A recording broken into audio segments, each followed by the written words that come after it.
નમસ્કાર મિત્રો, તો અમે લઈને આવી ગયા છે 3 ડેમોની સપાટી: દાંતીવાડા ડેમ, સીપુ ડેમ અને મુક્તિશ્વર ડેમ.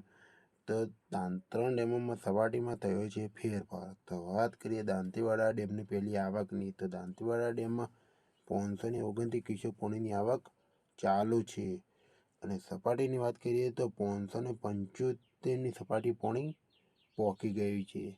અને ભયજનક સપાટીની વાત કરીએ તો 604 છે. મિત્રો, આ છે દાંતીવાડા ડેમના સમાચાર. તો હવે વાત કરીએ સીપુ ડેમના. તો સીપુ ડેમમાં પાણીની આવક નીલ છે.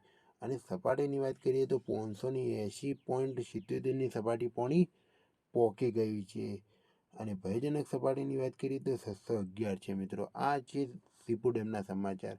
હવે વાત કરીએ મુક્તિશ્વર ડેમના. તો મુક્તિશ્વર ડેમમાં આવકની વાત કરીએ તો 129 ક્યુસેક પાણીની આવક ચાલુ છે.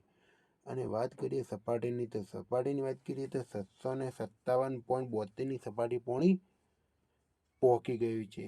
અને ભયજનક સપાટીની વાત કરીએ તો 661.58ની છે. મિત્રો, આ છે સપાટી મુક્તિશ્વર ડેમની. અને ધરોઈ ડેમમાં હજી કોઈ સપાટીની માહિતી અમને મળી નથી. જેવી માહિતી અમને મળશે એવા અમે વિડીયો અપલોડ કરી દઈશું. તો દાંતીવાડા ડેમ, સીપુ ડેમ અને મુક્તિશ્વર ડેમ, આ 3 ડેમોની તમને માહિતી સમજાઈ ગઈ હોય તો કોમેન્ટમાં અમને જણાવતા રહેજો. અને નવા હોય તો ચેનલને સબસ્ક્રાઈબ કરી દેજો, વિડીયોને લાઇક કરી દેજો, જેથી કરીને તમને દાંતીવાડા ડેમ, સીપુ ડેમ અને મુક્તિશ્વર ડેમ, આ 3 ડેમોની માહિતી મળતી રહે. ઓકે.